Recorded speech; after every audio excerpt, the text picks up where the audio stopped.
Hello everyone, my name is Xenius. Welcome back to the channel. Today we're gonna be... My cat wants to join this recording, apparently. Come on in, bud. Come on in. You can come in. Yeah, you wanna come up here? Come on. There we go. Look at that. We have a special guest in the video today helping us out. This is my pet wolf named Wolf.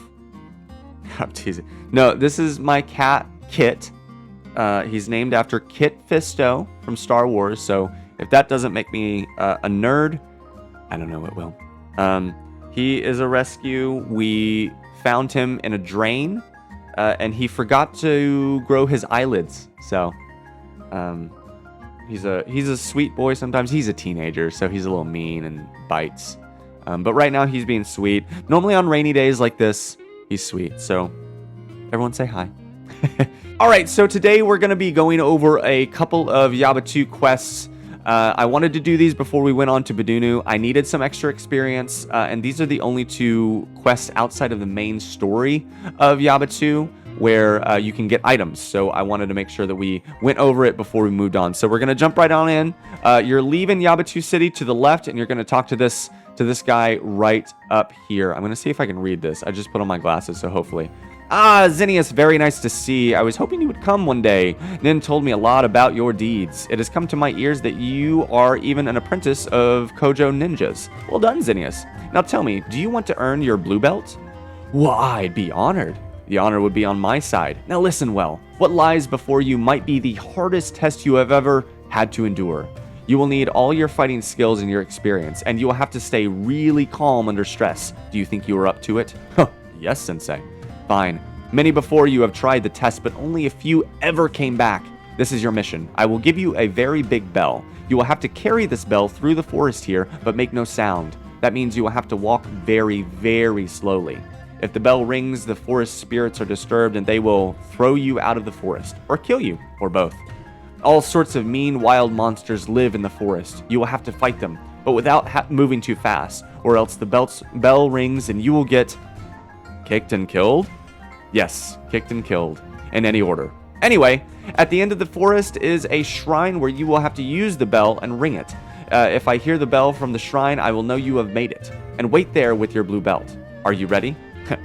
Yes, I am. Very well, here's your bell. Carry it slowly through the forest. Good luck, Xenius. Thanks.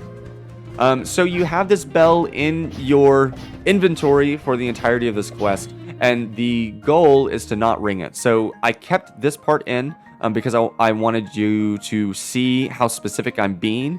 You have to wait 5 seconds before you move one block. So every single time you move, wait 5 seconds before you move again. Otherwise, the bell in your inventory will ring.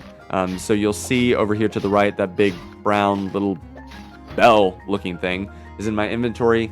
Don't move too much. This is fairly easy. As you can see, I'm level 32, so I'm able to handle this pretty well. You're not really going to be swarmed by any sort of monsters or anything like that. You kind of do encounter them one at a time, so you shouldn't have to worry too much about all this, but it's still, as long as you know, I don't know, as long as you keep your cool, I think you should be fine. So you're already seeing there are two types of monsters here. You have your buzzies. Those are the... Kit, stop. Kit, he's messing with my mic. He doesn't want me to say anything. He's tired of me talking.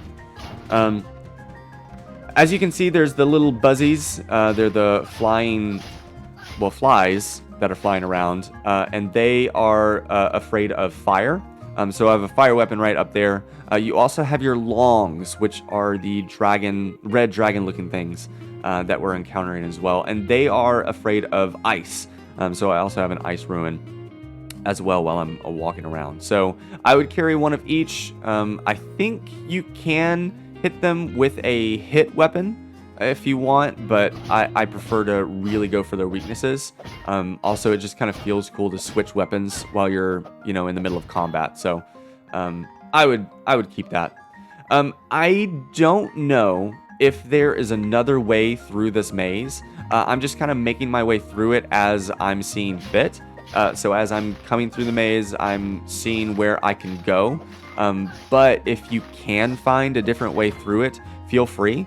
I don't know that there is another way though. So I would, just to be safe, I would follow my way. I don't think you get kicked out if you go the wrong way. It just takes longer, and that's the annoying part. So just to be safe, if you want to do this pretty quickly, I would go for it. And really, this did not take me long. I would say it maybe took me I would say about 10 minutes long to do all of this. So it's not going to take you forever. It's just, nice to get it.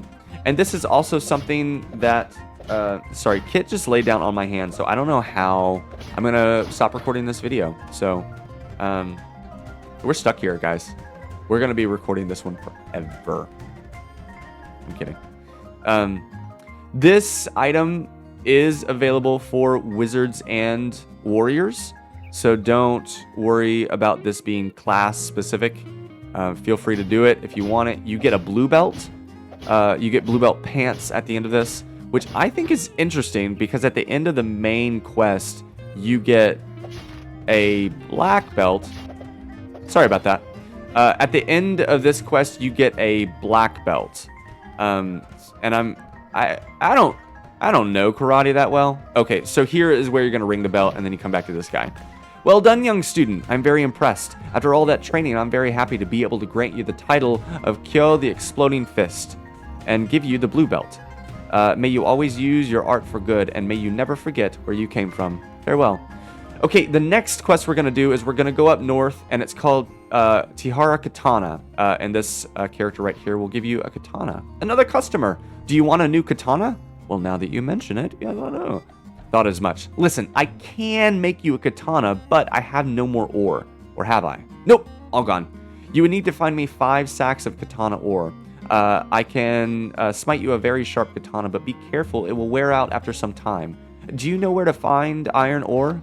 No. Oh, easy said, hard to find. Around the mountains in Yabutu, there are some special ore rocks, like the one here to the right.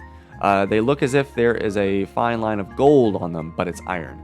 Later on, we will melt these rocks to extract the ore. Take a pickaxe from the crate behind the house and use it on all the ore rocks you find. If you have 5 sacks of katana ore, please come back to me. Okay. So around to the right of the house, I don't know why she said behind, but around to the right, there's a little chest. You're going to go ahead and grab her axe, and then you're going to pickaxe on the rocks that look like that. Apparently, you can't use it on that one that's next to the house, but they are all over this area. I will say, I don't think I found that many. So that one right there, it's down and to the left. Very easy to find. And there's another one nearby as well. But from what I understand, I only found a couple, maybe 3 rocks in this area. So I ended up just waiting for that one that we just left to rejuvenate so that I could get another ore. As you can see, my inventory is pretty full, so I ended up having to put some stuff in my depot mail. But as you can see, I keep clipping back to this one piece of ore, and I keep waiting for it to refresh. I keep coming back to this one piece of ore because really all I can find is these 2. So if you want to go back and forth between those 2, go for it. It's not cheating at all. Ah, you have the ore. Great. Now I can smite your katana. Do you want me to start? Yes, start. Please free up some space first. Obviously, because I have too much stuff. Ah, you have the ore, now I can smite. Very well, I will now make you a real Tiharakatana. Clang, clang, bang, bang, clang, clang. There you go. Be careful, it's very sharp. At least until it's worn out. But that will be some time from now. This is a hit weapon. I do remember that I took this weapon to a Benunu. I don't remember what the main enemies there are and what they're susceptible to. I'll look it up in the next episode because I think that's when we start a Benunu quest. But I wanted to finish this video with a chest that's near the portal that I took to come up to this area. So I'm going kind of down and around. I come down through the mountains and I go through this kind of marshland area. And eventually we'll find a chest that's on the other side of that portal. If you have been paying attention or if you have used that portal, you'll know exactly the chest that I'm talking about. But it has 1,000 gold pieces in it, so I wanted to make sure that we got it before we moved on to Benunu. Over here to the left, you're going to see the chest right there and also a star. So I would collect both of those. And that's kind of the end of the Yabutu quest.